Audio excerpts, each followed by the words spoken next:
Jack's hands trembled as the night vision footage revealed the unthinkable, a heavily pregnant bobcat seeking refuge at Thunder's kennel, while his loyal Malamute stood guard like a protective sentinel.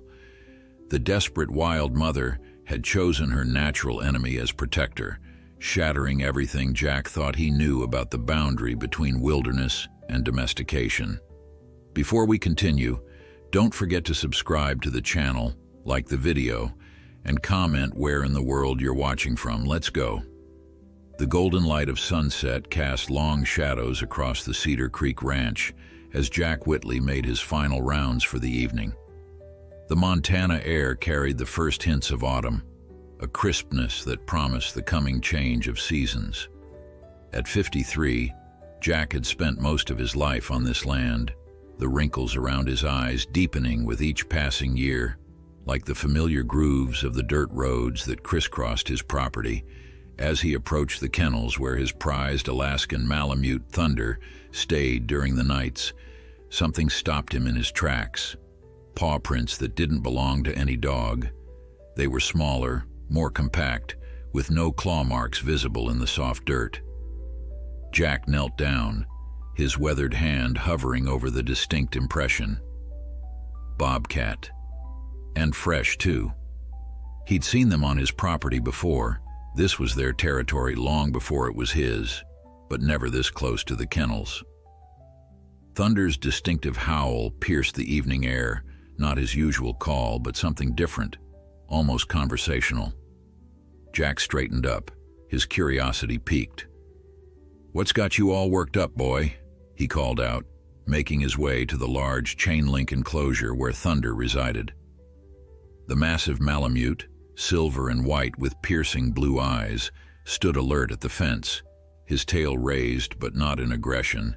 He seemed expectant.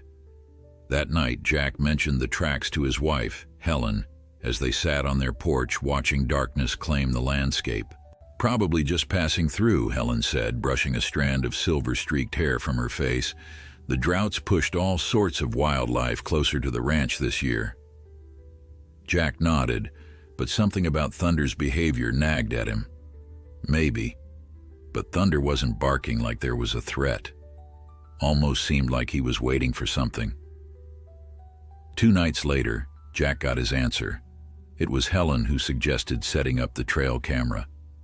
After 30 years of marriage, she knew her husband wouldn't rest until he solved the mystery of the tracks. They positioned it with a clear view of Thunder's kennel, and for 2 more evenings, they checked the footage each morning, finding nothing unusual. But on the 3rd morning, Jack nearly spilled his coffee across the kitchen table as they reviewed the night's recordings. "Helen, look at this," he said, his voice barely above a whisper. The footage showed a female bobcat, her spotted coat illuminated by the moonlight, approaching Thunder's kennel with cautious grace. More shocking than her presence was her condition, her swollen belly clearly visible even in the night vision recording. She was pregnant and very far along from the look of it. "She's going to have kittens soon," Helen said, leaning closer to the screen. "But why is she coming to the kennel?" The question was answered in the next few minutes of footage. The bobcat approached the fence, and instead of growling or barking, Thunder sat calmly, watching her. The wild cat settled down just outside the fence, her body relaxed as she lay facing the Malamute.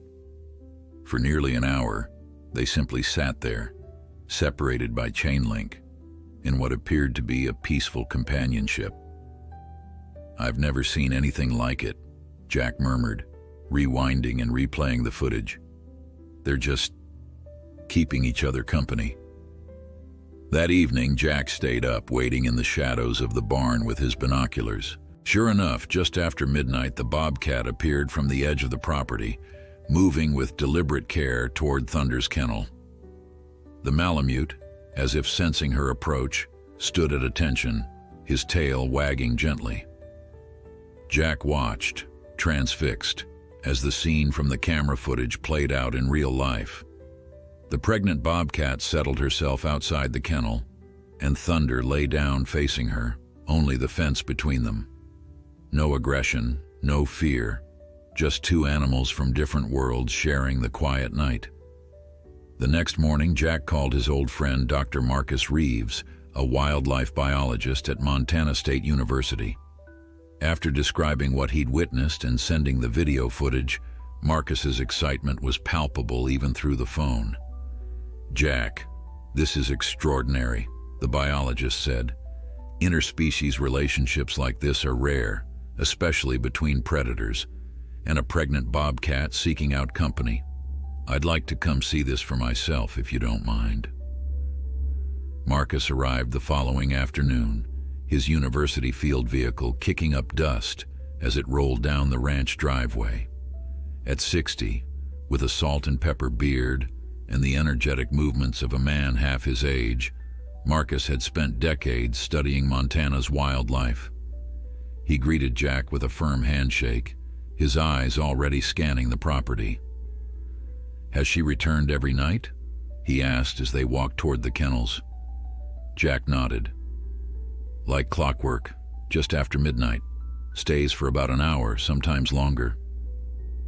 Thunder greeted them with enthusiastic barks, his powerful frame bouncing against the fence of his spacious enclosure. Marcus crouched down, allowing the Malamute to sniff his hand before gently examining the dog. "He's magnificent," Marcus said.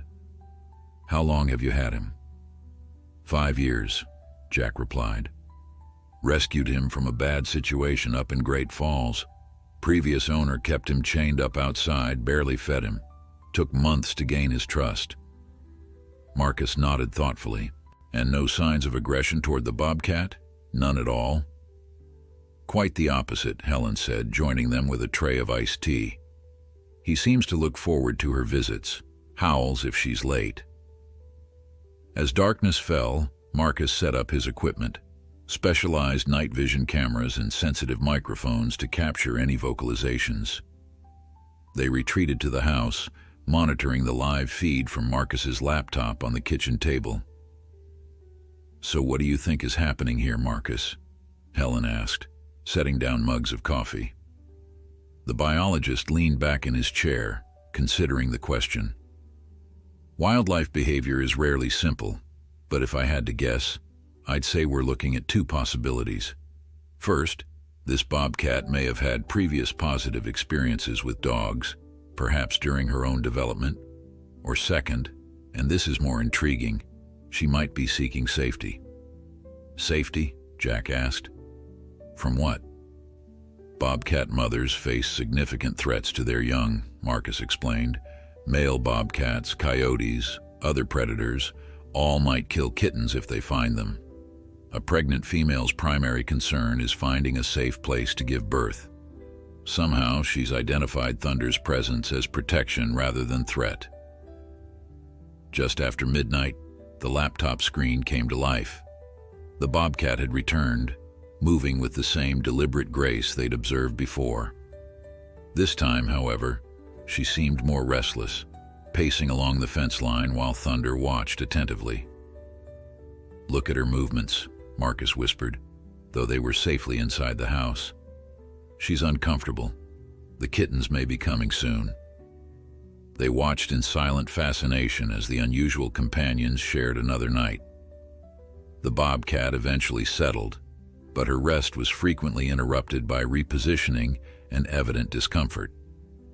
"Jack," Marcus said finally, his eyes not leaving the screen, "I think we need to consider the possibility that she might try to den near Thunder's kennel. If she's formed this association of safety, she might choose to have her kittens as close to him as possible." Jack ran a hand through his thinning hair. "Is that safe? For her or the kittens?" "In the wild? No, it would be remarkably dangerous. But here—" Marcus paused, thinking. "Here, under controlled circumstances with your permission, this could be an unprecedented opportunity to document something truly remarkable." Helen looked at her husband, a silent communication passing between them born of decades together. Jack nodded slowly. "What do you need us to do?" he asked. The pregnant bobcat's nightly visits to Thunder's kennel had begun as a mystery. Now, as the three humans watched the unlikely friendship unfold on the screen before them, it was transforming into something else entirely, a rare window into the natural world where the lines between wild and tame blurred in unexpected ways. None of them could have predicted what would happen next, or how this strange relationship would change their understanding of the bonds that could form between the most unlikely of companions. The following days passed in a flurry of careful preparations. Marcus had made a series of calls to colleagues at the university, wildlife officials, and even a documentary filmmaker friend who specialized in rare animal behaviors. With Jack and Helen's permission, the Cedar Creek Ranch was about to become an impromptu wildlife research station. "We need to create a safe space adjacent to Thunder's kennel," Marcus explained as they walked the property in the morning light. "Something that gives her the security she's seeking while allowing us to monitor without disturbing her." Jack, ever practical, was already mentally designing the structure. "I could build a small sheltered area here," he said, pointing to a spot beside Thunder's enclosure. "We'd need to keep it natural enough that she doesn't get spooked, but secure enough that predators can't get to her or the kittens. And we need to think about Thunder too," Helen added, watching the Malamute track their movements with curious eyes. "This is his space. We don't want him feeling displaced." Marcus nodded thoughtfully. "That's an excellent point. Dogs can be territorial, even friendly ones, though Thunder's behavior suggests he's already accepted her presence." By afternoon, Jack had gathered materials from around the ranch: spare lumber, sections of wire fencing, and natural materials like branches and grasses. Working with Marcus's guidance, they constructed a small, partially enclosed den area connected to Thunder's kennel by a short protected corridor. The design would allow the bobcat to be near Thunder while having her own secure space. "She'll still have freedom to come and go," Marcus assured them. "Wild animals need escape routes. It's essential for their comfort. But this gives her an option if she chooses to use it." As Jack secured the last section of the structure, Helen approached with a tray of sandwiches and cold drinks. "Lunch break," she announced, setting the tray on a nearby stump. "And you have a visitor, Marcus." A dusty SUV with government plates was pulling up the driveway. A woman in a khaki uniform stepped out, her posture straight and official. Marcus recognized her immediately. "Claire," he called, waving her over. "Thanks for coming on such short notice." Claire Bennett, regional supervisor for Montana Fish, Wildlife and Parks, surveyed the scene with a professional eye. At 42, she had spent her career navigating the complex relationships between humans and wildlife, often mediating conflicts with practical solutions. Her expression remained neutral as Marcus introduced her to Jack and Helen. "I've reviewed your footage," she said after the pleasantries were exchanged. "And while I understand your excitement, I have concerns." Jack tensed slightly. Government officials on his land usually meant regulations and restrictions. "What kind of concerns?" he asked, trying to keep his tone conversational. Claire gestured toward their construction project. "Interference with wildlife, for starters. Bobcats are protected in Montana. There are protocols for these situations."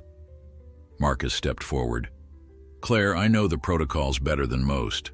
This isn't interference, it's observation of a naturally occurring phenomenon. We're not capturing or containing the bobcat. We're simply providing a safe option if she chooses to use it." "And if she gives birth here? Then what?" Claire challenged. "Those kittens could imprint on humans or domestic animals, compromising their ability to survive in the wild." The conversation might have become heated if not for Helen's diplomatic intervention. "Why don't we continue this discussion over lunch? I'm sure we all want what's best for the animals." As they settled around the porch table, the tension gradually eased. Claire, despite her official concerns, was genuinely fascinated by the situation. She had spent years working with wildlife conflicts, but this cooperative relationship between predators was something new. "The problem is precedent," she explained, accepting a glass of lemonade from Helen. "If word gets out that we sanctioned an arrangement like this, we could have well-meaning people across the state trying to help wildlife in ways that do more harm than good." "What if we documented everything as a research project?" Marcus suggested.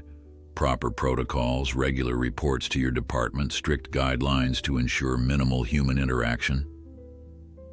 Claire considered this, her fork pausing halfway to her mouth. "That could work, but I'd need to be involved.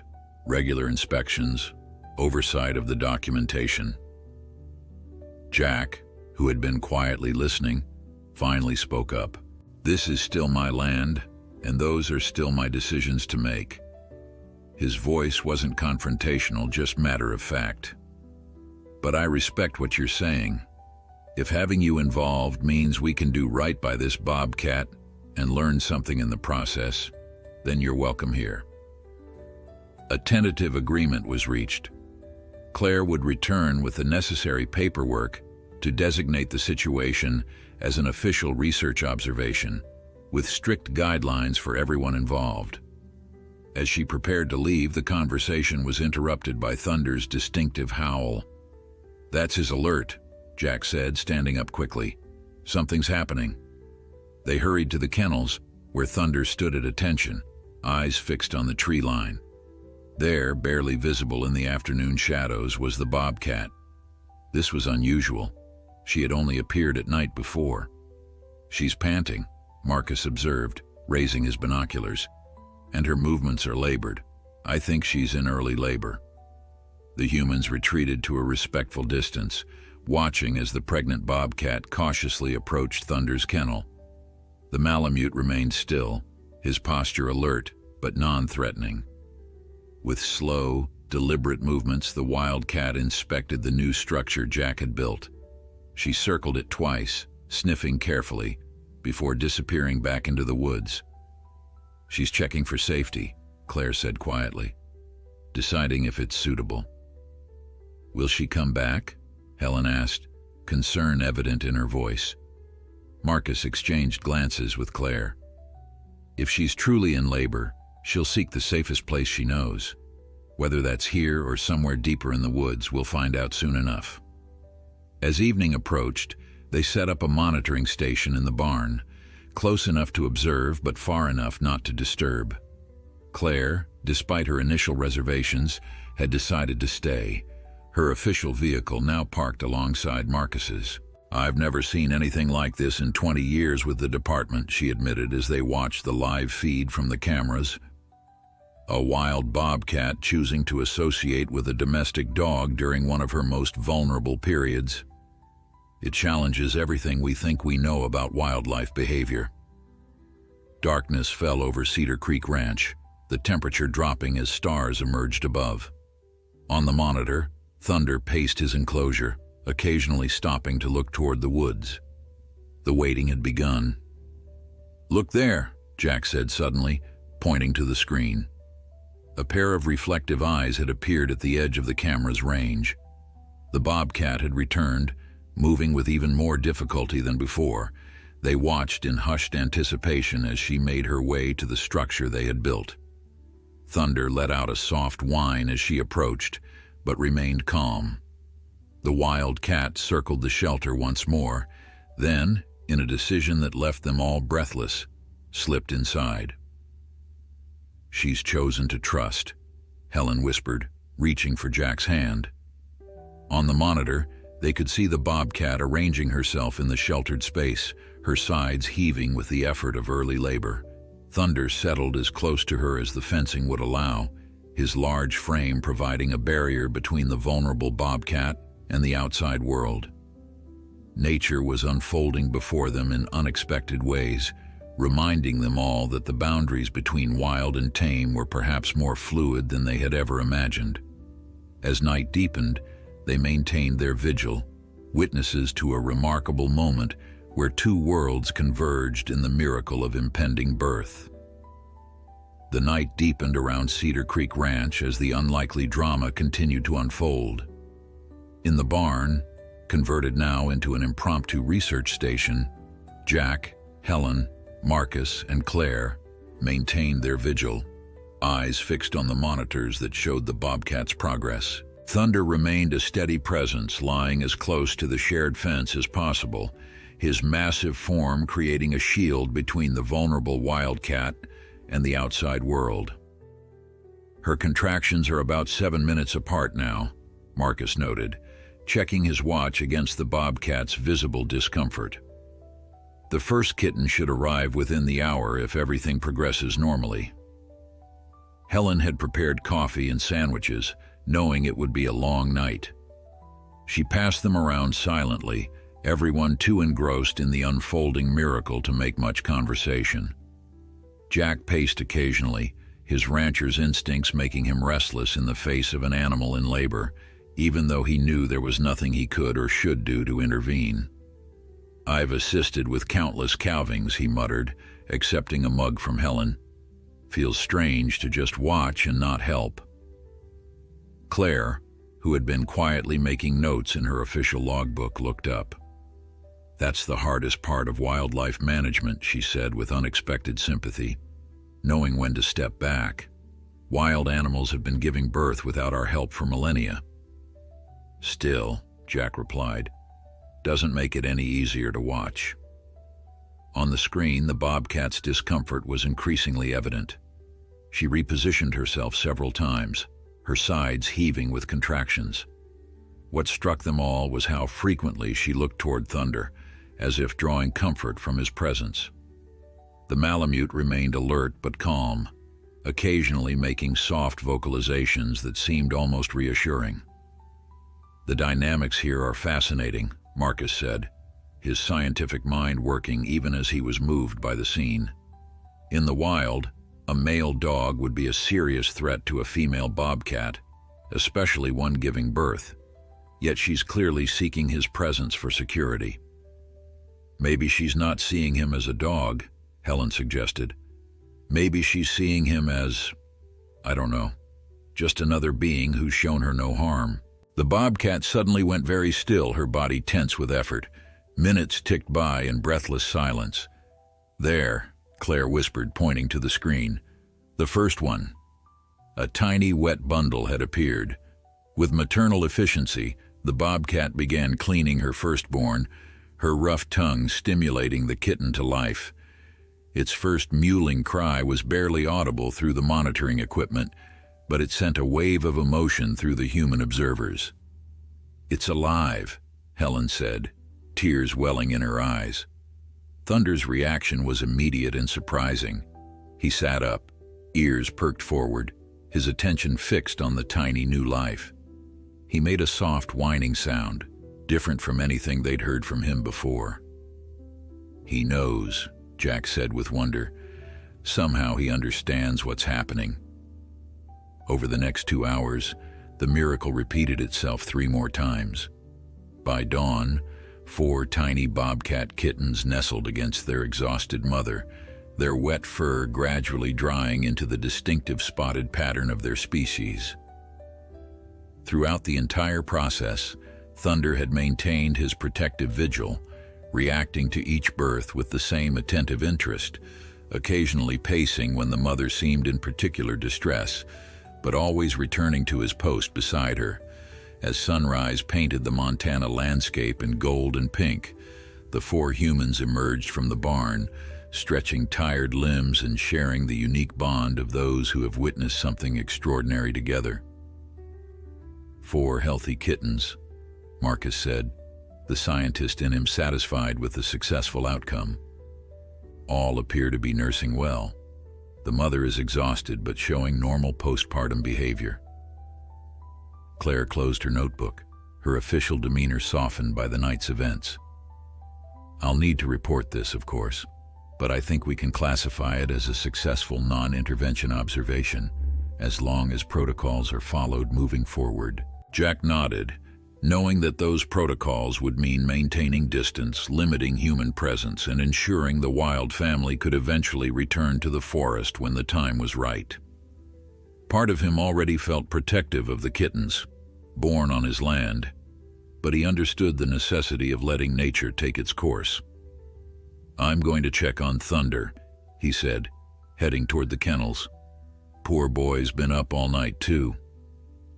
As Jack approached, Thunder greeted him with tired eyes but a wagging tail. The Malamute accepted a brief pat before turning his attention back to the shelter where the Bobcat and her new family rested. Through the monitoring cameras, they had maintained their distance during the birth, but now Jack could see firsthand how the structure they'd built had served its purpose. The Bobcat had arranged the natural materials they'd provided into a protective nest, hidden from direct view, but evident by the slight movement within. "You did good, boy," Jack told Thunder softly. "You're quite the unexpected midwife." Back at the house, Helen had prepared breakfast, the rich aroma of bacon and coffee welcoming them back to the ordinary world after a night of witnessing the extraordinary. As they settled around the kitchen table, the conversation turned to next steps. "We need to establish clear observation protocols," Marcus said, spreading out a notepad. "Minimal human presence, scheduled monitoring times, contingency plans if there's any sign of distress." Claire nodded. "And we need to prepare for the eventual separation. Once those kittens are mobile, around 3 weeks, the mother will start taking them on short excursions. By 6 weeks, they'll be exploring more widely." "And Thunder?" Helen asked the question that had been on Jack's mind. "What happens with him and the Bobcat?" Marcus and Claire exchanged glances, neither having a definitive answer. This situation was unprecedented in their experience. "We'll have to observe and adapt," Marcus finally said. "Their relationship has already defied conventional wildlife behavior models. I suspect they'll establish their own boundaries as the kittens develop." The conversation was interrupted by Jack's cell phone. He answered, listened briefly, then looked up with surprise. "That was Ted from the local paper. Says there's a story circulating about a bobcat giving birth at our ranch." He looked pointedly at Claire. "Thought this was going to be kept quiet for now." Claire shook her head firmly. "Not from our department. We understand the sensitivity." "Small towns," Helen sighed. "Word travels fast. Someone probably saw the extra vehicles and started speculating." Marcus frowned. "This complicates things. Public interest could bring unwanted attention, visitors trying to get a glimpse." "I'll have a word with Ted," Jack said, standing up. "Ask him to hold off on any story until we've got the situation properly managed." But even as he made the call, they all knew that the unique story of a pregnant bobcat seeking refuge with a domestic dog would be impossible to keep quiet for long. Such tales of unusual animal behaviors spread quickly, capturing people's imagination and curiosity. By noon, despite Jack's best efforts, the first curious neighbors had arrived at Cedar Creek Ranch, drawn by rumors of the extraordinary birth. Claire immediately established herself at the property entrance, her official Fish, Wildlife and Parks uniform lending authority, as she explained the need for distance and privacy. "This is now a designated wildlife observation area," she informed each arrival, handing out information sheets her department had hastily prepared. "No unauthorized access is permitted." Most accepted this with respectful understanding, but it was clear that the story was spreading beyond their ability to contain it. By mid-afternoon, a local television news van had arrived, requesting interviews and footage. "This is getting out of hand," Jack muttered, watching from the porch as Claire firmly but politely turned away the reporters. "Those animals need peace and quiet, not a media circus." Marcus nodded, his expression troubled. "You're right. We need a strategy to manage this public interest while protecting the Bobcat family." He paused, thinking. "Actually, controlled information might be better than rumors and speculation. If we provide regular official updates, people might be less inclined to try to see for themselves. It was a turning point none of them had anticipated. What had begun as a private wonder, a wild bobcat finding unlikely companionship with a domestic dog, was rapidly transforming into a public fascination. As the sun began its descent toward the western mountains, they gathered in the living room to formulate a plan that would balance the growing public interest with the well-being of the animals at the center of the storm. By the following morning, the Cedar Creek Ranch had transformed from a quiet Montana homestead into an unexpected wildlife sensation. Jack awoke before sunrise, his rancher's habits unchanged despite the extraordinary circumstances, and made his way to check on Thunder and the new Bobcat family. The golden light of dawn was just breaking over the eastern ridge as he approached the kennels, thermos of coffee in hand. Thunder greeted him with alert attention, but Jack noticed the Malamute's focus quickly returned to the shelter where the Bobcat and her kittens rested. Through the strategically placed cameras, Jack could see the mother nursing her 4 tiny offspring, her eyes occasionally flicking toward Thunder's enclosure with what appeared to be calm acknowledgement. "Morning rounds going okay?" Marcus's voice came from behind him. The biologist looked tired but energized, the combination familiar to anyone who had pursued scientific passion through physical exhaustion. "They seem settled," Jack replied, pouring coffee into an extra cup he'd brought along. "Mother's nursing, kittens look active. Thunder's been on guard all night from the looks of it." Marcus accepted the coffee gratefully. "I've been monitoring the footage. He only slept in short bursts, always positioning himself between the shelter and the open side. Classic protective behavior." They stood in companionable silence, watching the unlikely family through the monitoring setup. The peaceful scene stood in stark contrast to the growing commotion beyond the ranch's boundaries. Already, several vehicles had parked along the county road, their occupants hoping for a glimpse of the unusual animal relationship that had become the talk of 3 counties overnight. "We need to get ahead of this," Jack said finally. "Helen's already had 6 calls this morning, and Claire says her office is being flooded with inquiries." Marcus nodded. "I spoke with my department chair at the university last night. He suggested we turn this into an official research and education opportunity. Controlled access, regular updates, educational materials." Back at the house, Helen had prepared breakfast for their growing team. Claire had arrived early, accompanied by 2 junior officers from Fish, Wildlife, and Parks, who would help maintain the perimeter. She spread a map of the property across the kitchen table as they ate. "We'll establish a public viewing area here." She indicated a spot about 200 yards from the kennels. "Far enough not to disturb the animals, but close enough that visitors can see the kennel area with binoculars. We'll set up information boards explaining the situation and proper wildlife etiquette." Jack frowned, not entirely comfortable with strangers tramping across his land, but recognizing the pragmatic approach. "How do we keep them from going closer? Honor system?" "Partly," Claire acknowledged. "But we'll also have officers on rotation and rope boundaries. Most people respect official presence and clear guidelines." By mid-morning, their improvised plan was taking shape. Marcus worked with his graduate students who had arrived eager to participate in the unexpected research opportunity, setting up observation blinds and additional monitoring equipment. Claire's team established the designated viewing area, complete with informational signage explaining the unique circumstances of the bobcat-dog relationship. Helen, whose previous career in public relations proved unexpectedly valuable, coordinated with local media to schedule controlled press access. 1 short filming session per day, she explained to the assembled reporters who had gathered at the property entrance. "Footage will be shared with all outlets to minimize disturbance. In return, we ask that you help educate the public about the importance of giving wildlife space."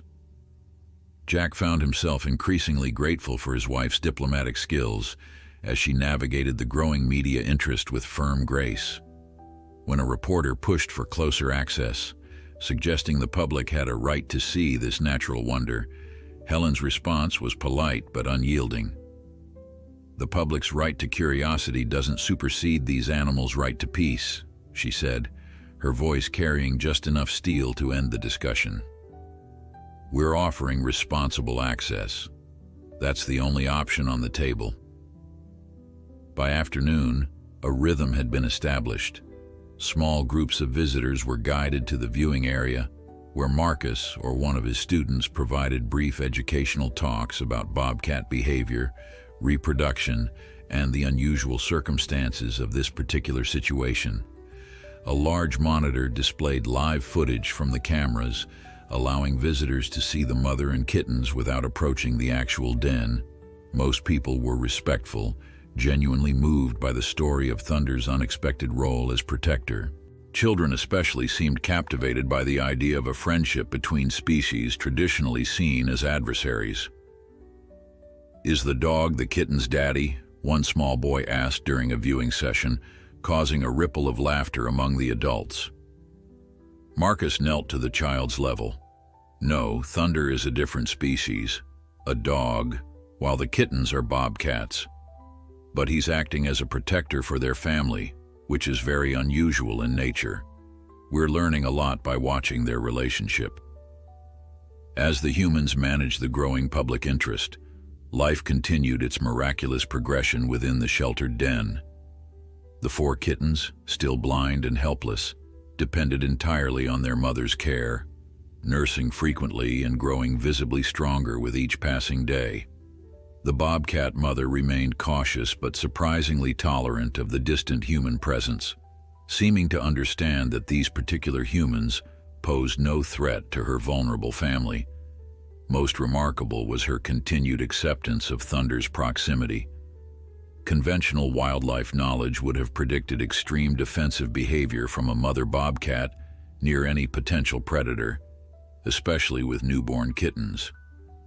Instead, she appeared to draw comfort from the Malamute's presence, occasionally approaching the fence separating them when she needed to stretch her legs, exchanging what almost looked like companionable glances. "It defies everything we think we know about interspecies behavior," Marcus told Jack on the evening of the 3rd day as they reviewed footage together. "Look here." When that coyote call sounded in the distance, she actually moved closer to Thunder's side of the enclosure. "She's associating him with protection." Jack nodded, oddly proud of his dog's role in this unprecedented situation. Thunder's always had a gentle soul. Found him half-starved 3 years ago. Previous owner had kept him chained up outside. Never showed an ounce of aggression, even after all that mistreatment. "That might explain part of this," Marcus mused. "Thunder doesn't behave like a typical predator. Perhaps the bobcat senses that difference." As the first week progressed, the initial frenzy of attention began to stabilize into a manageable routine. Claire's department established an official web page providing daily updates and educational information, which helped satisfy public curiosity without increasing traffic to the ranch itself. The university's involvement lent scientific legitimacy to the observation efforts, and a small grant was quickly approved to support the documentation of this unprecedented relationship. For Jack and Helen, life had found a new normal that balanced their regular ranch responsibilities with the extraordinary circumstances unfolding in Thunder's kennel. Jack still rose before dawn to tend to his livestock, check fences, and handle the 1,000 tasks required to keep the ranch running.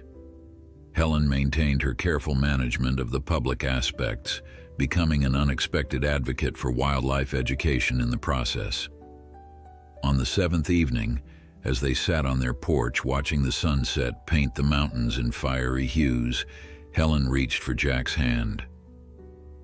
"Remember when you said Thunder wasn't barking like there was a threat that first night? That he seemed to be waiting for something?" Jack nodded, his weathered face softening with the memory. "I keep thinking about that," Helen continued, "how something in him recognized something in her.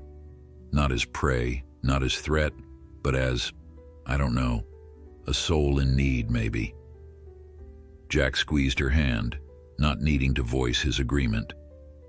They sat in companionable silence as darkness settled over Cedar Creek Ranch, where inside a simple kennel, nature was writing a story that defied all expectations. A wild mother raising her young under the watchful eye of a domestic guardian, two worlds intersecting in a moment of unexpected grace. 2 weeks after the birth, the Bobcat kittens opened their eyes for the first time.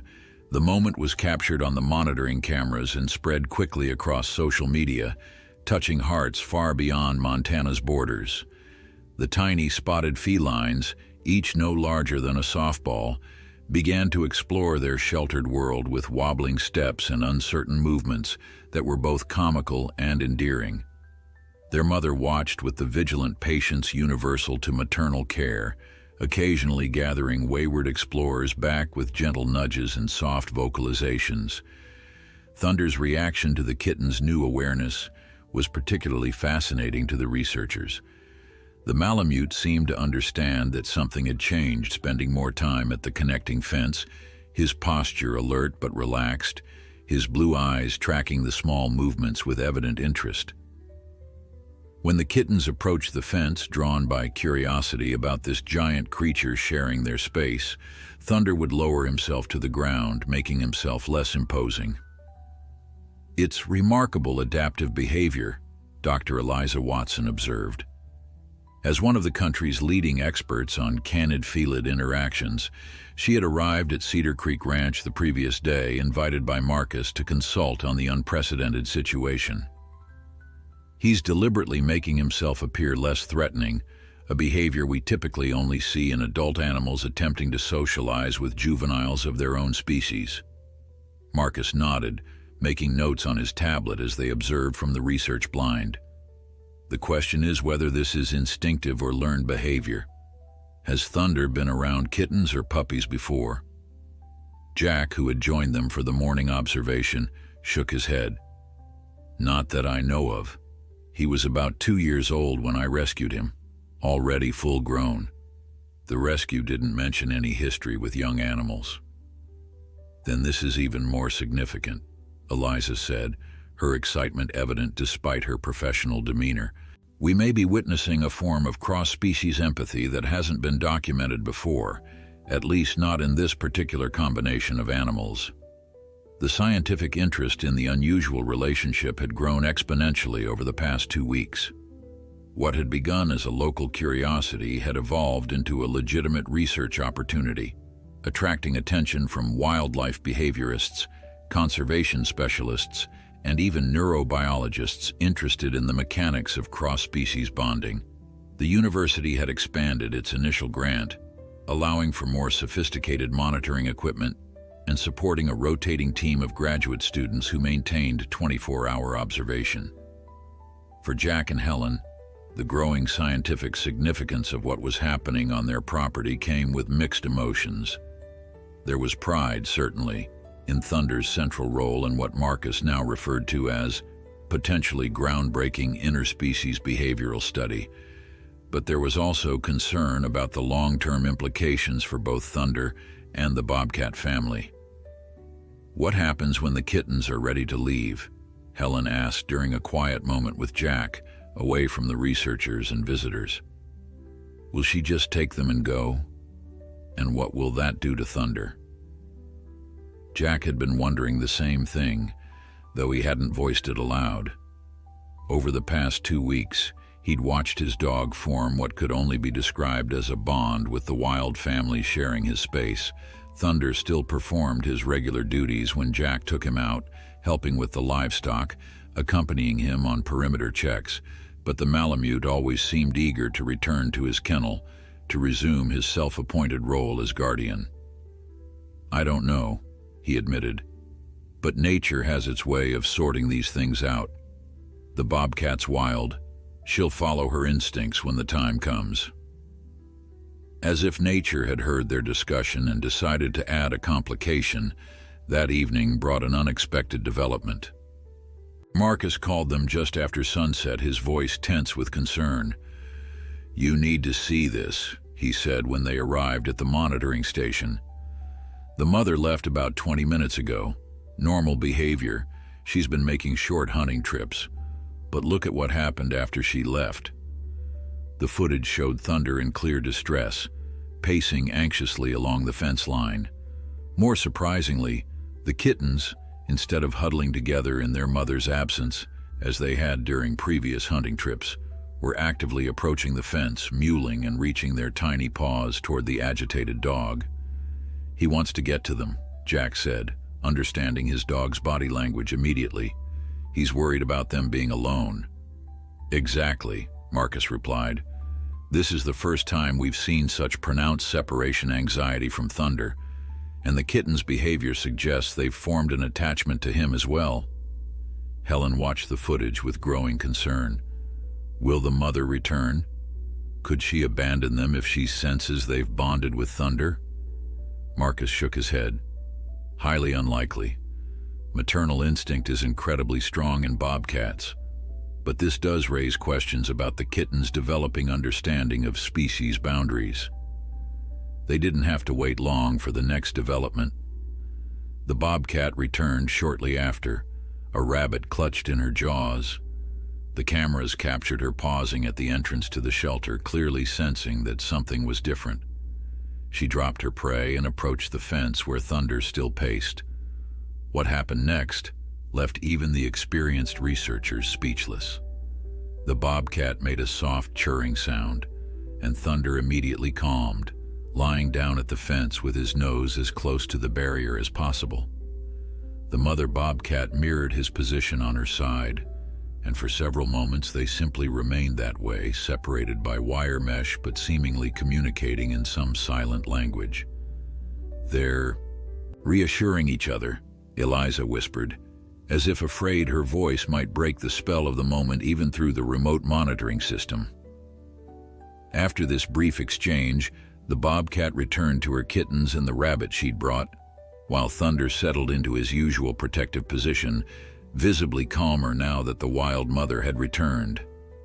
"I need to document this," Marcus said, already typing rapidly on his laptop. "This goes beyond cooperative behavior. They're actively communicating emotional states." The incident prompted a reconsideration of the observation protocols. If the bonds forming were stronger than anticipated, they needed to prepare for various scenarios as the kittens continued to develop. "The critical period will be when the kittens begin venturing out of the shelter," Eliza explained during a team meeting the following morning. "Typically, at about 4 to 5 weeks, a bobcat mother starts taking her kittens on short excursions, teaching them basic survival skills. That's when we'll see if this unusual arrangement affects normal development." Claire, who had been dividing her time between the ranch and her regular duties, voiced the concern that had been growing among the wildlife management team. "We need to ensure the kittens develop appropriate wild behaviors. If they imprint too strongly on Thunder or human presence, they may not be releasable." The word hung heavy in the air. The ultimate goal was for the bobcat family to return to the wild when the kittens were sufficiently mature. Any outcome that prevented that would be considered a failure from a conservation perspective, regardless of how scientifically interesting the bonds might be. "What if we begin creating more distance?" Jack suggested. "Maybe move Thunder's kennel gradually farther away as the kittens get older." Marcus considered this. That might work, but it could also cause stress for both Thunder and the bobcat family if done too abruptly. We'd need to monitor reactions carefully. As they debated various approaches, Helen had been quietly observing the live feed on the monitor. She suddenly gestured for their attention. "Look at this," she said. On the screen, one of the bolder kittens had ventured to the very edge of the shelter, its tiny face peering out at the wider world beyond. It was the furthest any of them had gone from the nest. The mother watched attentively, but made no move to retrieve it, allowing this small step toward independence. Thunder, from his side of the fence, was watching the adventurous kitten with what could only be described as the canine equivalent of pride. "Maybe," Helen said softly. "We need to trust them a little more. They seem to be figuring out their own boundaries." As the kitten took another tentative step into the sunlight, its siblings watching from the safety of the den, there was a sense among the humans observing that they were witnessing not just an unusual animal relationship, but a delicate dance of nature, finding its own balance between wild instinct and unexpected connection. As the Bobcat kittens entered their 4th week of life, their transformation was remarkable to witness. The once helpless newborns had become bundles of energy, their movements growing more coordinated with each passing day. Their distinctive spotted coats were filling in, and their eyes had shifted from newborn blue to a pale amber that would eventually deepen to the striking yellow gold of adult bobcats.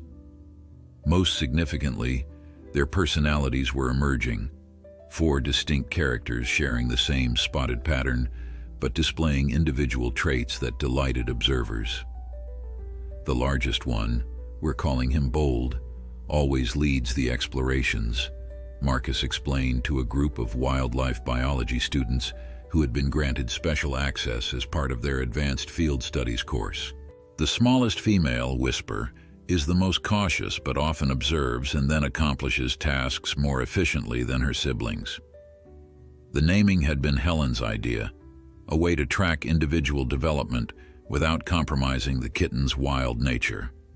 The researchers used the names in their notes but were careful not to use them when visitors were present, a small but important distinction that acknowledged these were wild animals being temporarily observed, not pets being raised. The mother bobcat had established a clear routine, leaving the den for short hunting trips in the early morning and again at dusk, the times when her natural prey was most active. During these absences, the kittens increasingly sought interaction with Thunder, approaching the fence that separated them with growing boldness. The Malamute, for his part, seemed to understand his role in these moments, lying close to the fence where the kittens could see and smell him, occasionally responding to their mewling with soft whines but never barking or making sudden movements that might frighten them. "It's a form of alloparenting," Eliza explained during an interview with National Geographic, which had sent a photographer to document the unusual relationship. That's when animals of the same species help care for offspring that aren't their own. What's extraordinary here is that we're seeing it across species that would normally be in a predator-prey relationship. The photographer, a veteran wildlife journalist named Miguel Sanchez, had spent 3 days at Cedar Creek Ranch, his long telephoto lenses capturing images that would soon fascinate millions. One photograph in particular, showing Thunder lying protectively beside the fence while the 4 kittens played just inches away, with the mother bobcat watching from a sun-warmed rock nearby, would eventually win awards and become the defining image of what people were now calling the Montana Miracle. Not everyone viewed the situation with the same wonder and appreciation, however. As the story spread, concerns began to emerge from certain conservation groups about the potential impact on the kitten's development. "Bobcats aren't meant to be raised with domestic dogs," argued Patricia Wilkins, spokesperson for Wild Montana, during a local news segment. "No matter how well-intentioned this arrangement is, we're potentially compromising these kittens' ability to survive in the wild." The criticism stung Jack and Helen, who had gone to considerable lengths to maintain as natural an environment as possible within the constraints of the unusual situation. When Claire showed them the growing online debate, Jack's first instinct was defensive anger. "They weren't there that night," he said, his voice tight with emotion. "That mother chose to come here. She chose Thunder. We didn't arrange any of this." Claire nodded, understanding his frustration. "I know, and that's exactly what I've been explaining to my superiors. This isn't a case of human interference. It's a case of human observation of an animal-initiated relationship." but we do need to address these concerns. The solution came in the form of an expanded research protocol. Marcus and Eliza designed a more comprehensive documentation process, tracking every aspect of the kitten's development against established benchmarks for normal bobcat behavior. They installed additional cameras to monitor how the mother was teaching hunting skills, grooming behaviors, and other essential survival lessons. "We're going to prove that these kittens are developing normally," Marcus told Jack and Helen, "with data, not just anecdotes." The data soon revealed something fascinating. Rather than hindering natural development, the unusual arrangement seemed to be providing additional security that allowed the mother bobcat to focus more intently on teaching her young. During the crucial early hunting lessons, when she would bring partially disabled prey for the kittens to practice pouncing and killing techniques, she appeared more relaxed than researchers typically observed in wild settings. "She's not constantly scanning for threats," Eliza noted during a team review session. "She trusts Thunder to alert her if danger approaches, which means she can dedicate more attention to instruction." The kittens were proving to be apt pupils. By 5 weeks, they were successfully pouncing on the grasshoppers and small rodents their mother brought to the den. Bold, the largest male, had even managed to catch a moth on his own, his tiny face showing unmistakable pride as he presented his prize to his siblings. As the kittens grew more active and confident, Thunder's role evolved as well.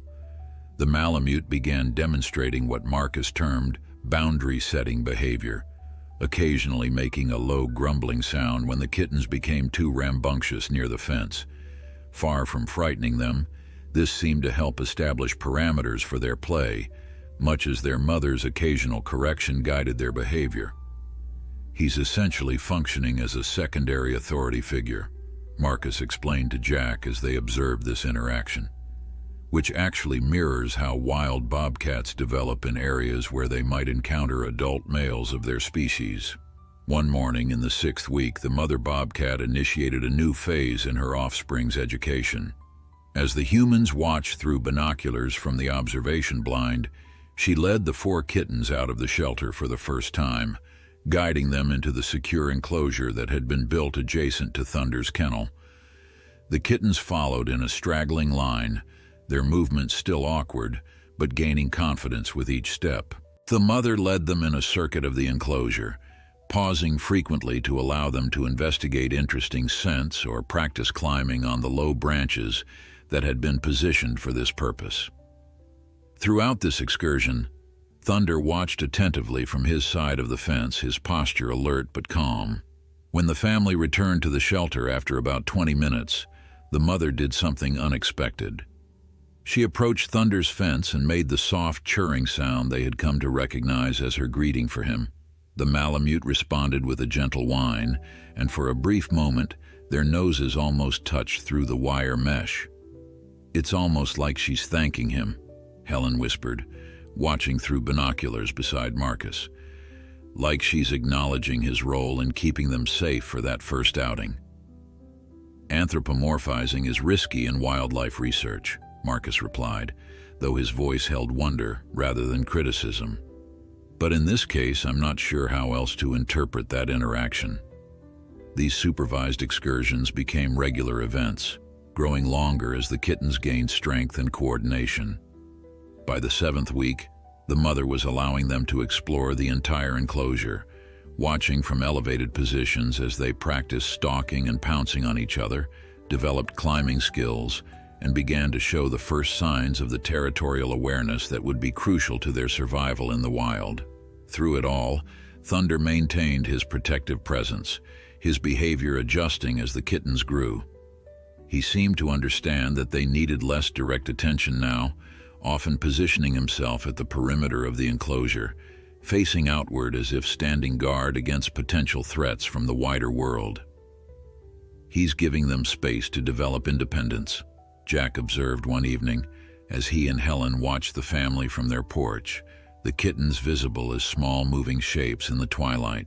"Knows they need to grow up wild even if he's helped keep them safe." Helen nodded, leaning against her husband's shoulder. nature and nurture, finding a balance. As the Bobcat family continued to thrive under this unusual arrangement, the scientific community's interest deepened. What had begun as a curiosity was evolving into a case study that might reshape understanding of behavioral flexibility in wild animals. The research team had begun preparing papers for peer-reviewed journals, careful to document every aspect of this unprecedented relationship with the thoroughness their scientific disciplines demanded. Yet beyond the data and analysis, beyond the cameras and observation logs, there remained something profoundly moving about watching Thunder and the Bobcat family navigate their unique connection.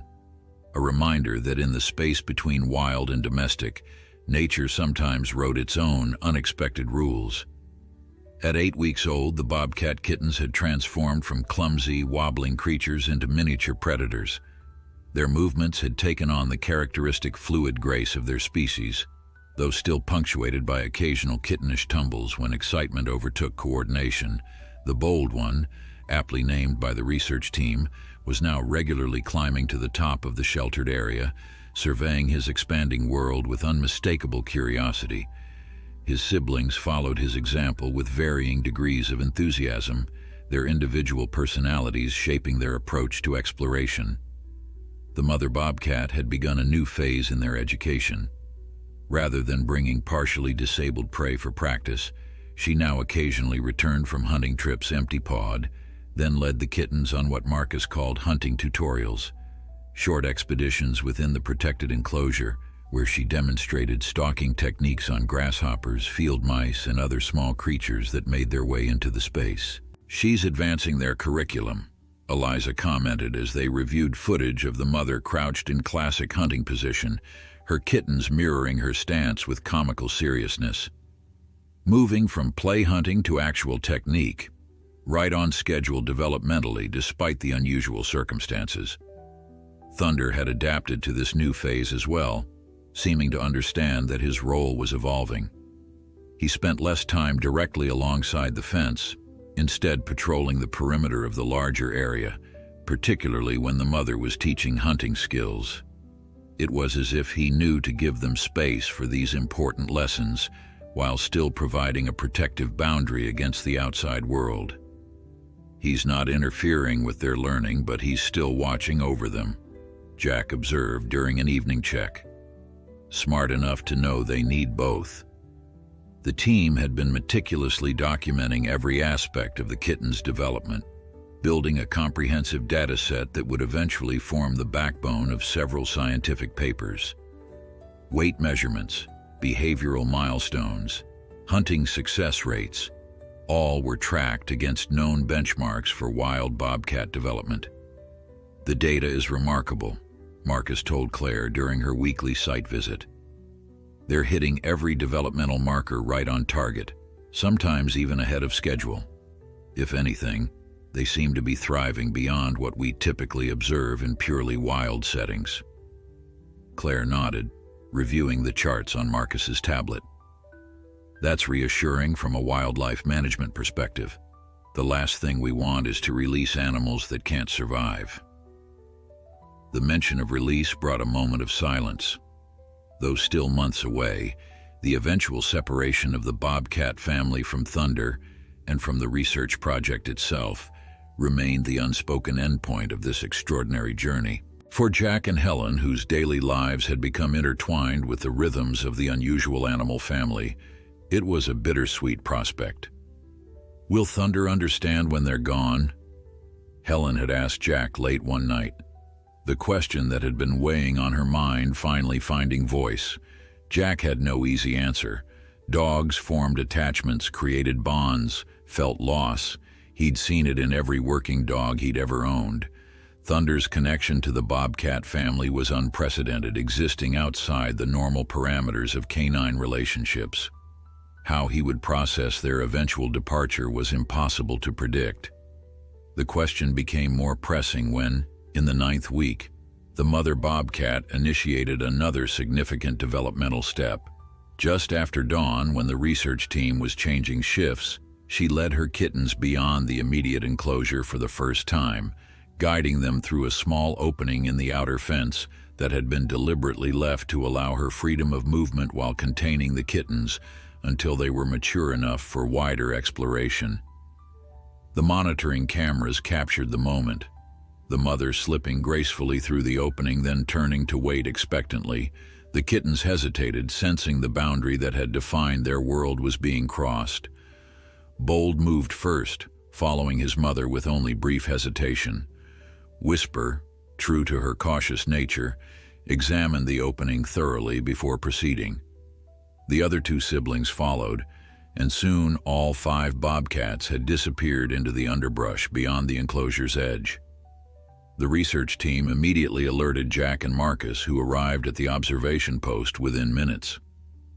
"How far can we track them?" Jack asked, concern evident in his voice despite his understanding that this was a natural progression. "The mother's collar has GPS," Marcus reminded him, pulling up a tracking display on his laptop. "She's staying close by. Looks like they're about 70 yards from the enclosure in that stand of junipers near the creek." What the tracking system couldn't show was Thunder's reaction. The Malamute had been dozing when the Bobcat family departed, but something, perhaps the absence of their scent or sounds, had awakened him. The cameras showed him investigating the fence line, moving with increasing agitation as he detected the trail leading away from the enclosure. His whining escalated to a soft howl, not the aggressive barking he might direct at a threat, but a sound of unmistakable distress. "He knows they've left the protected area," Jack said, recognizing his dog's behavior. "He's worried about them." For 3 tense hours, the researchers monitored both the GPS signal from the mother's collar and Thunder's increasing anxiety. The Malamute alternated between pacing the fence line and sitting alert, his attention fixed in the direction the Bobcat family had gone. He refused the breakfast Jack brought him, taking only a few laps of water before resuming his vigil. Just before noon, the tracking system showed movement. "They're coming back," Marcus announced, relief evident in his voice despite his scientific detachment. The GPS signal was moving steadily toward the enclosure. The cameras captured their return, the mother in the lead, followed by her 4 kittens, whose movements showed the telltale signs of fatigue after their first major expedition. As they approached the enclosure, Thunder's demeanor transformed instantly from anxiety to what could only be described as joy, his tail wagging vigorously as he ran to the fence to greet them. Most remarkably, the mother bobcat altered her path slightly to approach Thunder's kennel first. She made the familiar churring sound of greeting, and the Malamute responded with a soft whine that seemed to communicate both relief and welcome. Only after this exchange did she lead her tired kittens back through the opening and into the familiar safety of their enclosure. "It's like she's checking in," Helen said, watching from beside Marcus, "letting him know they're back safely." "Or thanking him for his vigilance," Eliza suggested. "Many predator species have complex communication around territory and safety.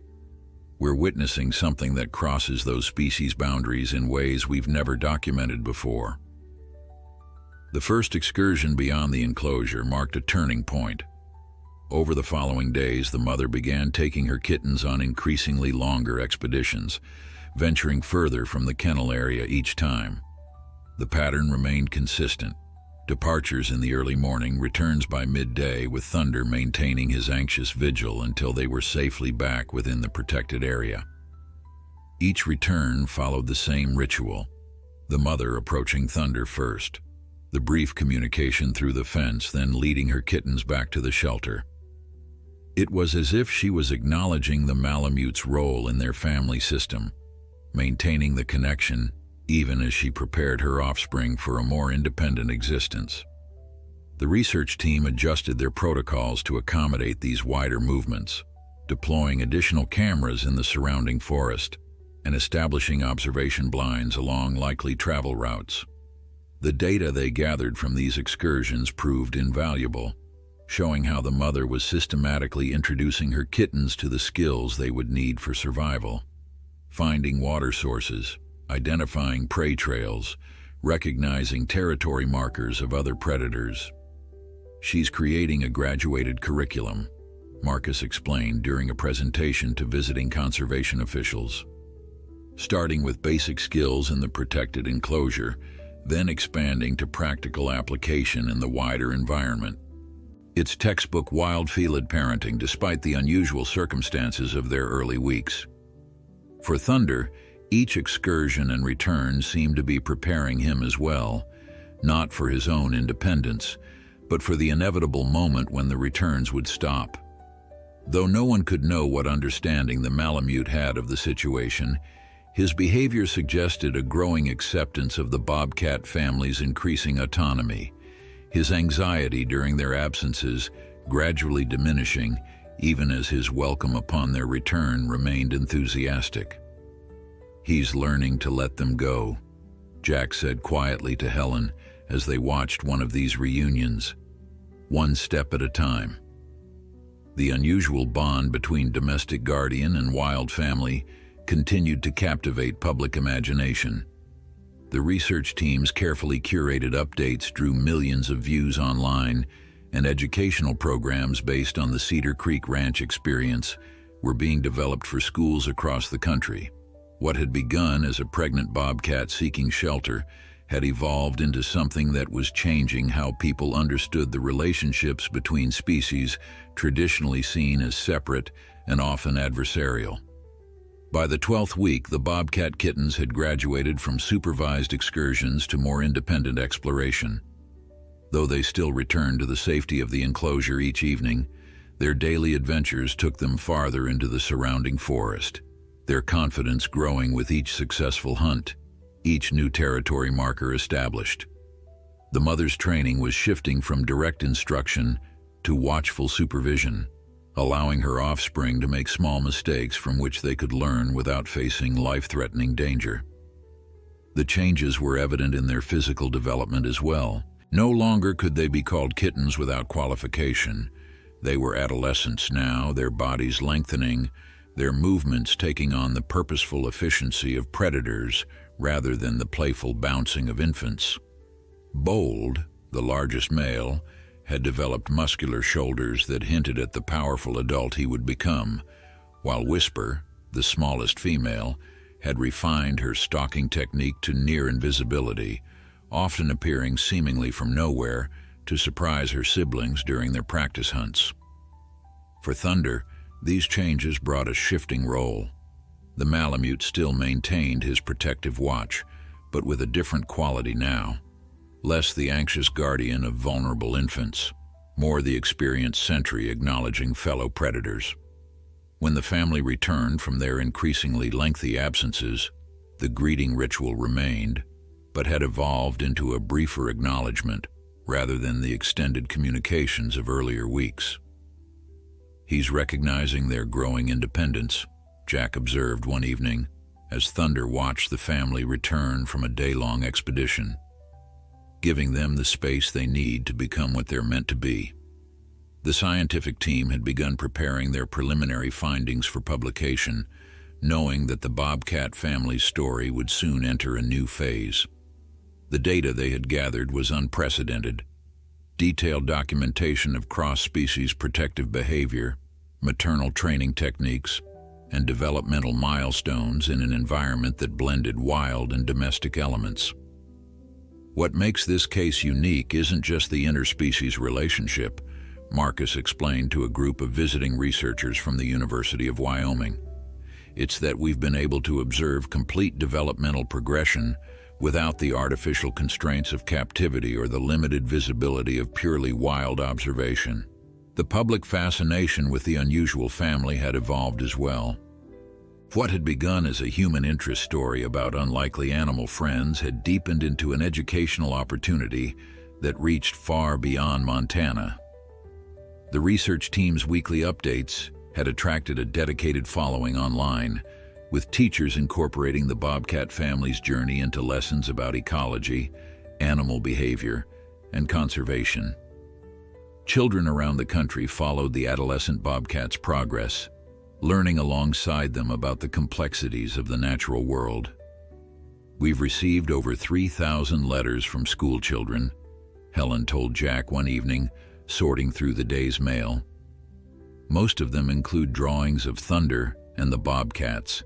The teachers say they've never seen their students so engaged with wildlife education." This educational impact had become increasingly important to Helen, who had taken on the role of coordinating the public outreach aspects of the project. With her background in communications, she recognized the rare opportunity to change how people, especially children, viewed the relationship between domestic and wild animals. "Most children grow up with such a simplified understanding of nature," she explained to Claire during one of her regular visits. "Wolves are bad, dogs are good, wild is dangerous, domestic is safe. This story gives them a more nuanced perspective, shows them that relationships in nature are complex, not categorical." Claire had come to share this vision, her initial regulatory concerns balanced by recognition of the project's value. "The department is discussing ways to develop permanent educational materials based on this experience," she told Helen, "something that can continue even after—" She hesitated. "After they leave," Helen finished for her, acknowledging the reality they all knew was approaching. "It's all right. We've always known this was temporary." The knowledge that the Bobcat family would eventually depart permanently hung over the ranch like an approaching weather front, not yet arrived, but inevitable. For Jack, the thought brought a complexity of emotions he hadn't anticipated when this journey began. Pride in Thunder's role, satisfaction in providing a safe space for this unprecedented relationship to unfold, but also a preemptive sense of loss for the connection that had become part of their daily lives. He found himself spending more time with Thunder during these days, taking the Malamute on longer patrols of the ranch, reminding both of them that they had shared a life before the Bobcats arrived and would continue to do so after they departed. Sometimes during these walks they would spot the Bobcat family in the distance, 4 adolescents practicing hunting techniques under their mother's watchful eye. And Thunder would pause, watching silently, before continuing on his way with Jack. "He understands more than we give him credit for," Jack told Marcus during one of their regular check-ins. "Always has." The 13th week brought another significant change. For the first time, the Bobcat family did not return to the enclosure at nightfall. The GPS tracking showed them settling into a natural rocky outcropping about a half-mile from the ranch, the mother apparently teaching her offspring how to select and utilize wild den sites. Thunder's reaction was subdued but noticeable. He maintained his vigilance through the night, alert to every sound from the forest, but without the distressed vocalizations that had marked their earlier absences. When dawn came without the family's return, he accepted his breakfast from Jack with unusual solemnity before resuming his watch. "This is a healthy transition," Eliza assured the team during their morning briefing. "The mother is gradually introducing them to fully wild behaviors. The fact that she's chosen a location relatively close to the ranch suggests she's implementing a stepped approach to independence." The family returned late the following afternoon, the 4 adolescents noticeably more confident in their movements, already carrying the experience of their first night away from the protection of the enclosure.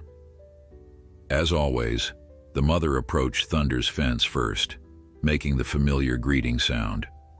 The Malamute responded with his usual welcome, but observers noted a new quality to the interaction, a recognition, perhaps, of the changing nature of their unusual bond. For the research team, this overnight expedition marked the beginning of the final phase of their study. The tracking data showed the Bobcat family beginning to establish a territorial range that included but was not centered on the ranch. Their hunting excursions took them in expanding circles, gradually incorporating more of the natural landscape into their known territory. "We're seeing classic pre-dispersal behavior," Marcus explained during a team meeting. "The mother is systematically introducing them to a larger territory while maintaining a familiar base. Within the next few weeks, we can expect longer absences and eventually permanent separation. This assessment was confirmed when the family spent 2 consecutive nights away from the enclosure, returning briefly on the 3rd day before departing again. Their visits became increasingly sporadic, though they maintained a pattern that included regular check-ins at Thunder's fence, briefer now, but still part of their routine. For Jack and Helen, watching this gradual separation process was both fascinating and poignant. They had become intimately familiar with the rhythms of this unusual family, the mother's protective vigilance, the distinct personalities of the 4 adolescents, the unexpected bond with Thunder that had made it all possible. Each return felt more precious knowing that they were becoming fewer.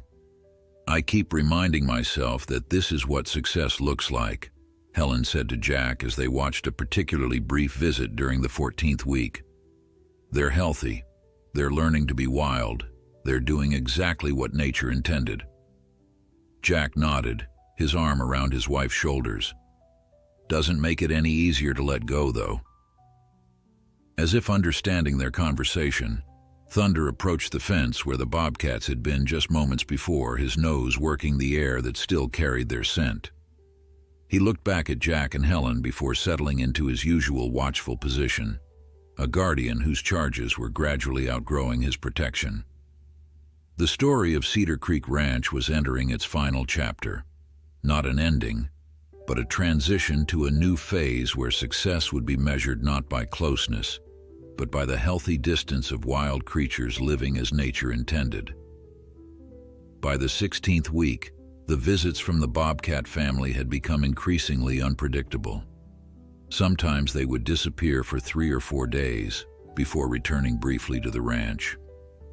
Each visit grew shorter, often lasting just long enough for the mother to make her characteristic greeting to Thunder through the fence, the 4 adolescents circling with growing independence before melting back into the forest that was becoming their true home. The tracking data told the story of their expanding world. The GPS collar on the mother showed regular movements across a territory that now encompassed nearly 5 square miles of Montana wilderness, centered on a series of den sites in rocky outcroppings far from human habitation. The adolescents were learning to establish their own territorial markers, preparing for the time when they would claim individual ranges as mature bobcats. For Thunder, these changes brought a quiet adjustment. The Malamute no longer maintained a constant vigil by the fence, though he still responded immediately when the Bobcat family made one of their increasingly rare appearances. Jack had noticed his dog watching the forest edge with particular attention at dawn and dusk, the traditional times when the family had once returned from their excursions. But as the days passed, even this habit began to fade, replaced by a return to the rhythms of ranch life that had defined Thunder's existence before the Bobcats arrived. "He's resilient," Jack told Helen as they watched Thunder accompanying him on morning chores, the Malamute trotting alongside with apparent contentment, adapting back to life as it was. "I'm not sure any of us will completely go back to the way things were," Helen replied thoughtfully. "Some experiences change you permanently." The research team had begun the process of compiling their final reports, knowing that the active observation phase of the project was drawing to its natural conclusion.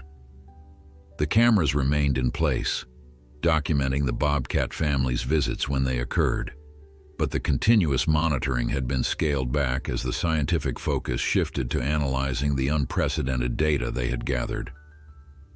"What we've documented here challenges fundamental assumptions about species interactions," Marcus explained during a presentation to colleagues who had gathered for a final site visit. The flexibility shown by both Thunder and the Bobcat mother suggests that the boundaries between wild and domestic animals may be more permeable than previously understood, given the right circumstances. Eliza had been working on a comprehensive developmental analysis, tracking how the 4 adolescent bobcats compared to documented standards for wild bobcat maturation. "The data is remarkably positive," she reported. "Despite the unusual circumstances of their early weeks, all four have hit or exceeded every benchmark for physical and behavioral development. Their hunting success rates, territorial awareness, and predator avoidance behaviors all indicate they'll be fully capable of independent survival." This confirmation brought particular satisfaction to Claire and the wildlife management team, who had been concerned from the beginning about potential negative impacts on the bobcat's wild instincts. "This case study will help inform protocols for similar situations in the future," Claire noted. "It demonstrates that with proper management and minimal intervention, even unusual wildlife circumstances can have positive outcomes." For Jack and Helen, the gradual conclusion of the project brought a mixture of emotions: pride in their part in this extraordinary story, satisfaction in knowing it would contribute to scientific understanding and conservation efforts, but also the inevitable sadness of saying goodbye to creatures that had become part of their lives in unexpected ways. "I catch myself looking for them," Helen admitted one evening, as she and Jack sat on their porch watching the sunset paint the western sky in shades of orange and purple.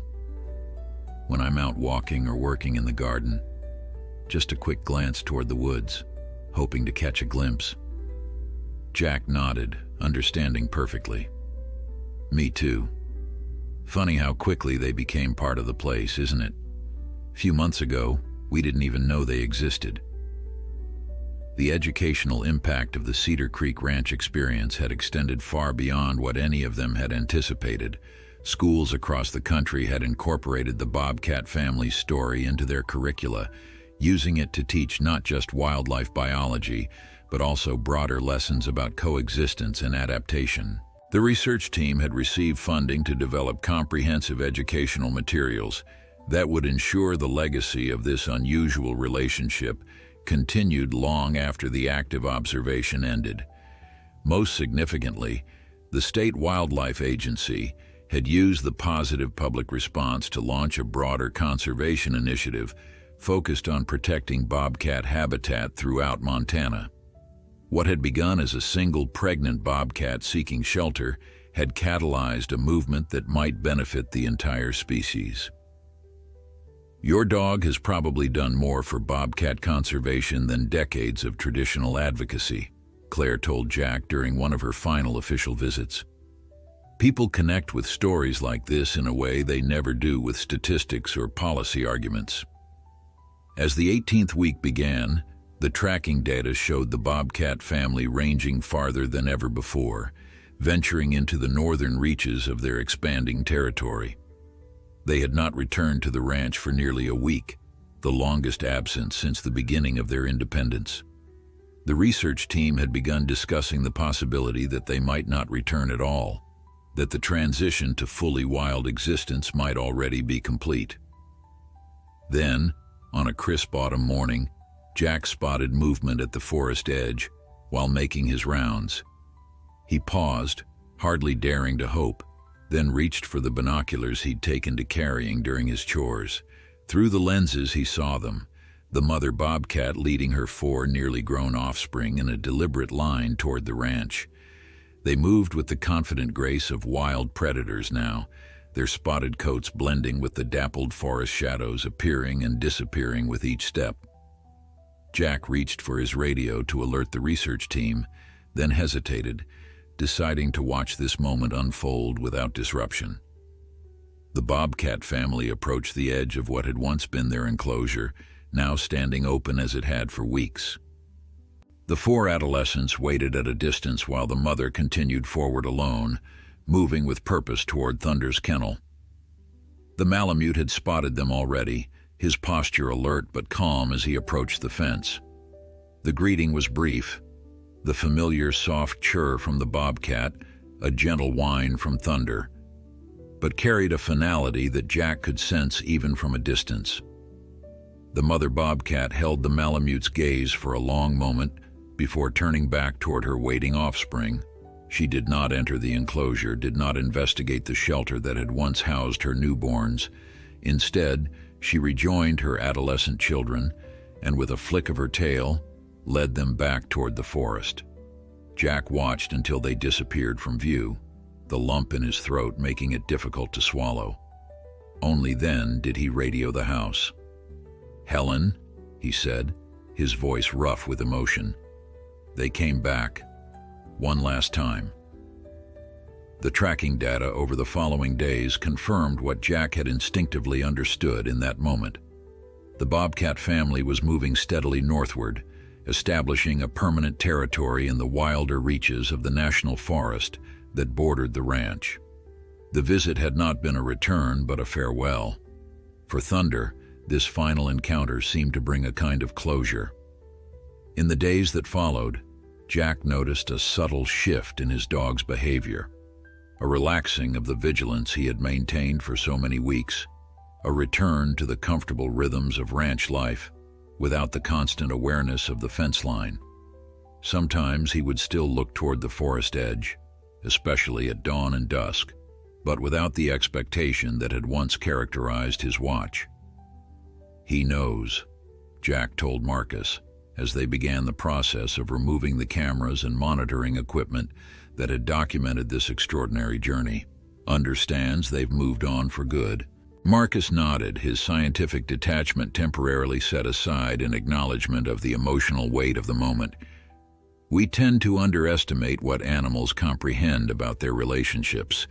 This experience has challenged a lot of our assumptions." As autumn deepened toward winter, Cedar Creek Ranch gradually returned to its previous routines. The researchers departed for their universities and research centers. The steady stream of visitors dwindled, and the media attention shifted to new stories. What remained was the quiet pride of having been part of something remarkable, a moment when the boundaries between wild and domestic had blurred, revealing possibilities for coexistence few had imagined. Winter settled over Cedar Creek Ranch, transforming the landscape into a pristine expanse of white. The morning after the season's first heavy snowfall, Jack rose before dawn as usual, pulling on his heavy coat and boots before heading out to check on the livestock. Thunder padded alongside him, the Malamute perfectly at home in the cold conditions his breed had been developed to withstand. As they crested the small rise that overlooked the eastern pasture, the first rays of sunlight broke over the horizon, catching the crystalline snow in a dazzling display of light. Jack paused, taking in the beauty of the moment, when Thunder suddenly went alert beside him, his attention fixed on something at the forest edge. Jack followed his dog's gaze, squinting against the brightness. There, nearly invisible against the snow-covered landscape, was a solitary bobcat. Even from this distance, Jack recognized the distinctive pattern of spots, the confident posture that had become so familiar over the past months. "Is that you, Mama?" he whispered, though the animal was far too distant to hear. The bobcat paused at the tree line, seemingly aware of being observed. For a brief moment, it appeared to look directly at them before disappearing into the forest with the fluid grace characteristic of its species. Thunder made no move to follow, no sound of distress or excitement. He simply watched, his breath forming clouds in the cold air until the bobcat was gone. Then he looked up at Jack, as if to confirm they had shared the sighting, before continuing their morning rounds with calm purpose. That brief glimpse became a treasured memory for Jack, one he would share with Helen over breakfast, a confirmation that the Bobcat family was thriving in their new territory, occasionally circling back to the edges of the place where their extraordinary journey had begun. The winter months brought a period of reflection and integration for everyone involved in what had come to be known in scientific circles as the Cedar Creek Bobcat Study. Marcus and his team had published their preliminary findings in the Journal of Mammalian Behavior, generating significant interest from wildlife researchers around the world. The unprecedented documentation of cross-species protective behavior challenged existing paradigms and opened new avenues for understanding the behavioral flexibility of both wild and domestic animals. What we observed wasn't just an anomaly, Marcus explained during a symposium at Montana State University. where the research had become the centerpiece of a broader discussion about interspecies relationships. It suggests a capacity for adaptive social behavior that transcends traditional species boundaries under specific circumstances. For Claire and the Wildlife Management Agency, the success of the bobcat family's transition to independent wild living provided a valuable case study in non-interventionist conservation approaches. The 4 adolescent bobcats had successfully established their own territories by late winter, their movements tracked through periodic aerial surveys that identified their distinctive patterns without requiring direct contact. The kittens, well, they're hardly kittens anymore, are demonstrating completely normal territory establishment, Claire reported during a final briefing with Jack and Helen. 2 have moved further north into the national forest. 1 has established a range to the east, and 1, we think it's the cautious female you called Whisper, has claimed a territory that occasionally overlaps with the southern edge of your ranch. This news brought particular satisfaction to Helen, who had found herself wondering about the bobcats during the quiet winter evenings. So we might still catch glimpses of her occasionally? It's possible, Claire confirmed. Bobcats can maintain surprisingly consistent territories for years if the conditions remain favorable. Just don't expect her to come visiting Thunder's kennel anymore. That chapter has closed. The educational impact of the Cedar Creek experience had continued to expand even after the active observation ended. The curriculum materials developed from the project were now being used in schools across the country, helping a new generation understand the complex interactions between wildlife and human environments. Children who had followed the bobcat family's journey wrote letters expressing how it had changed their perception of wild animals from fear to fascination, from seeing predators as threats to recognizing them as essential parts of a balanced ecosystem. You've received an invitation to speak at the National Conservation Education Conference, Helen told Jack one evening, holding up the official letter that had arrived in the day's mail. They want to hear the rancher's perspective on coexisting with wildlife. Jack raised an eyebrow, uncomfortable with the notion of public speaking but increasingly accepting of his unexpected role as an ambassador for wildlife coexistence. Suppose Thunder and I could manage that, if you come along to handle the fancy talk. For Thunder, life had largely returned to its previous rhythms, though Jack noticed subtle changes in his Malamute's behavior. He seemed more attentive to the natural world around him, more aware of the forest edge and its movements. Occasionally on their morning rounds, he would pause and look toward the trees with particular focus, as if remembering or perhaps hoping for another glimpse of the family he had helped protect through their most vulnerable time. Spring arrived with its characteristic explosion of new life. The pastures greened, wildflowers dotted the hillsides, and the daily routines of the ranch shifted to accommodate the seasonal changes. Jack and Helen had just finished dinner one mild evening when a call came from Ben Tucker, their nearest neighbor whose property bordered the eastern edge of Cedar Creek. "Jack, thought you might want to know," Ben said, his voice carrying the casual tone of rural neighbors sharing information of mutual interest. "Spotted what looks like your bobcat on my back 40 this morning. Not alone either." Jack put the call on speaker so Helen could hear. "What do you mean, not alone?" "Had 3 tiny ones with her," Ben replied. "Spotted just like their mama. Couldn't have been more than a few weeks old. Remembered all the fuss from last year. Thought you'd want to know she's doing fine." After thanking Ben for the call, Jack and Helen sat in silence for a moment, absorbing the news. The cycle had continued, nature following its ancient patterns of reproduction and renewal. The mother bobcat, whether it was the same one who had sought shelter with Thunder or one of her now mature daughters, was continuing the lineage, raising a new generation in the territories that encompassed Cedar Creek Ranch and its surroundings. "Should we call Marcus?" Helen finally asked. "Claire, They'd probably want to document this. Jack thought for a moment, then shook his head. Let's keep this one to ourselves for now. Let her raise her family in peace, without all the cameras and commotion. She's earned that much. Helen nodded, understanding.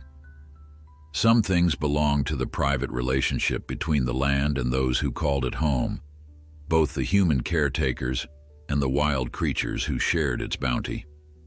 The following morning, Jack took Thunder for a longer walk than usual, circling toward the eastern boundary where Ben had reported seeing the Bobcat family. He didn't expect to spot them. Bobcats with young kittens were masters of concealment, but something drew him in that direction, a desire to connect, however distantly, with the continuation of the story that had become so important to their lives. They paused at the crest of a small hill that offered a view across the neighboring property. Thunder stood alert beside Jack, his nose working the air currents with evident interest. Though they saw no sign of the Bobcat family, Jack felt a profound sense of rightness, of completion. "Life goes on, doesn't it, boy?" he said quietly to Thunder, who looked up at him with those intelligent blue eyes that had witnessed an extraordinary chapter in their shared journey. The Malamute gave a soft whine of agreement before turning his attention back to the landscape before them, where somewhere, hidden from view but present in their awareness, a new generation of wild things was learning to make its way in the world.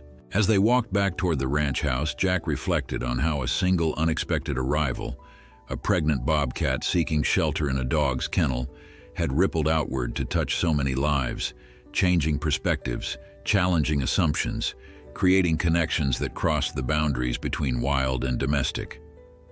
The original family had moved on, following the natural patterns of their species, but the impact of their brief intersection with the human world would continue through the research they had made possible, the educational materials they had inspired, and the changed awareness of those whose lives they had touched. At Cedar Creek Ranch, the daily rhythms continued, livestock to tend, fences to mend, seasons to navigate. But woven into those familiar patterns was a new awareness of the wild lives that shared their space, moving mostly unseen through forest and field, occasionally revealing themselves in fleeting glimpses that reminded Jack and Helen of the privilege of coexistence. And Thunder, having once served as unlikely guardian to a wild family in need, continued his watchful presence, his gaze often turning toward the forest edge at dawn and dusk, not in expectation now, but in acknowledgement of a world more complex and connected than any of them had imagined before. A pregnant bobcat made her unexpected choice on a spring evening that now seemed both recent and distant, a moment that had changed everything while changing nothing at all.